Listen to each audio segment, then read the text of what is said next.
everybody. How you guys doing today? That sounds pretty good, but I bet you can do better. How you doing? Excited. Welcome to Taronga Zoo and the QBE Free Flight Bird Show. My name's Gray, and in case you haven't worked it out already, I'm not from around here. Yeah, my accent gives me away occasionally. I have been in Australia for 8 years though, and I've got to tell you, coming here is one of the best things I've ever done. This is an incredible country, especially when it comes to bird life, because Australia has one of the richest diversities of birds to be found anywhere in the world. Now that dreaming story mentioned the birds come in a wide range of colors, but they've also got a variety of shapes and sizes and some pretty cool natural abilities, and that's what we're going to share with you today, getting started on a high note with a bird that's an aerial specialist. I'm talking about the black kite. Ours goes by the name of Stellar, and these beautiful birds are masters of the skies, flying around looking for food that they'll catch. Whoa! Or not. I should warn you, don't look up with your mouth open. It's not just food falling. Let's try a replay. There it is. They'll catch that food midair with very nimble feet. There we go again. They can even pass it directly to their beak and swallow it down without wasting time landing. It's incredibly energy efficient and saves a lot of time, which is pretty good because black kites can be found in large numbers. Thousands of them all hanging out together, hunting the same thing. It really pays to be able to eat on the wing.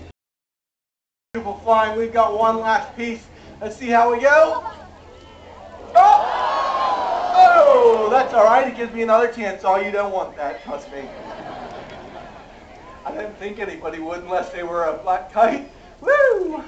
Wasn't ready for you, Stellar. All right, let's get you in a good spot. That's way too close. I'm not that good of a thrower. Here we go, looping around the building. This is always the easiest way for me. Up it goes. There it is. Well done, Stellar. Good job. She's awesome, isn't she? Incredibly agile and nimble. But down on the ground, agility and grace belongs to a very different group of birds. It's the cranes. Now, Australia has two species of cranes. The one that's most familiar to everybody are the brolgas. We've got a brolga for you joining us on this side on and some very long landing gear. Oh no! Now, everyone, I'd like you to meet Fraser. Fraser Crane. Thanks, I'll be here all week. The long legs are really handy for more than just being good landing gear. They help them out wandering through the grasslands looking for food, but also over in the wetlands. And when they're in the water, they're looking for things like frogs, tadpoles, even the good old yabbies on the menu. The long legs are also pretty handy if you like to dance, and cranes are quite good at it. They dance to defend their territory, also to attract the mate. And that's something that red patch on the back of his head helps with. It lets the other brolgas know that he's old enough and ready to find himself a girlfriend. Which, of course, is one more thing having sexy long legs is good for him. Absolutely true. So good luck with your quest for age. We'll see you later, buddy. Yeah, he's beautiful, isn't he? Now, we might only have two species. You're a little early. We might only have two species of crane in Australia, but we have over 50 species of parrots, earning us the nickname the land. Probably the most iconic are the cockatoos. Flying around the sulfur-crested cockatoos and these red-tailed blacks. Now, Kajandi here behind me is a female, covered in all those feathers. Her tail is banded in red, yellow, and orange. Geary here is the male, solid black with a fiery red tail. He's showing it off.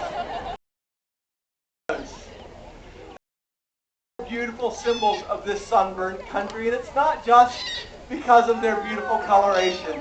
It's also because they're quite widespread and quite noisy. See you later, Jandy.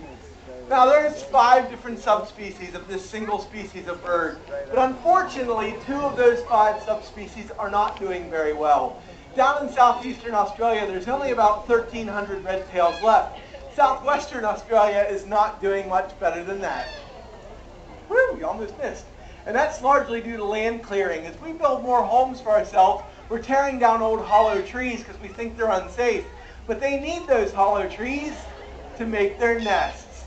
Now, it takes a tree about 100 years before it's big enough for a red tail to nest in it. So every time we cut one down, it's a long time before it's ever going to be replaced. Nice and low. Now, land clearing hasn't been a problem for all cockatoo species, though. Birds like those sulfurs that flew around out here earlier, well, they've benefited from land clearing. As we've moved around and spread our roots, we've also increased food resources out there. Benefited birds like sulfurs, easy for me to say, sulfurs, corellas, and galahs.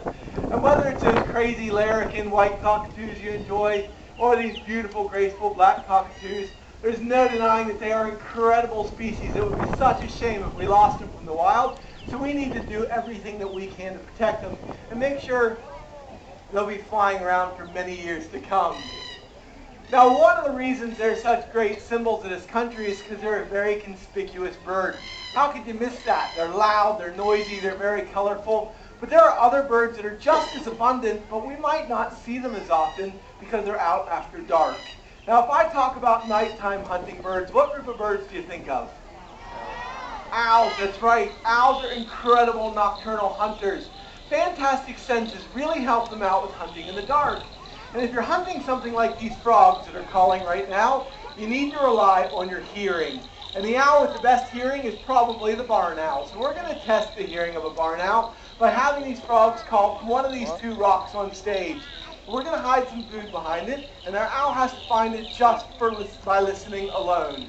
To help me decide which rock to use, I always go to the middle. That's you today. What's your name? Rowena, nice to meet you. All you have to do is make a simple decision. Help me decide which one of these two rocks I should use. What do you think? That one? Thank you very much, Rowena. Everybody give her a round of applause. We'll tuck a little snack behind Rowena's rock. And meanwhile, behind all your heads, there's a hollow log sticking out of that bamboo up there.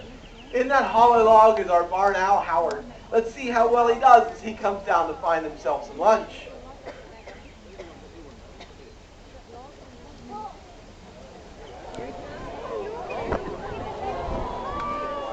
Straight to it. Pretty cool, huh?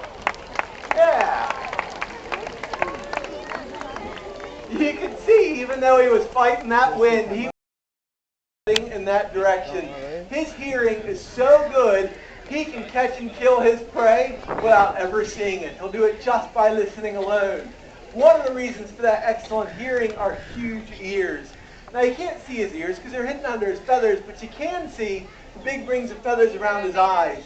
They work just like the outside parts of our ears, funneling sound into his ears so he can pick up on the tiniest of noises from very long distances away. You might have quiet.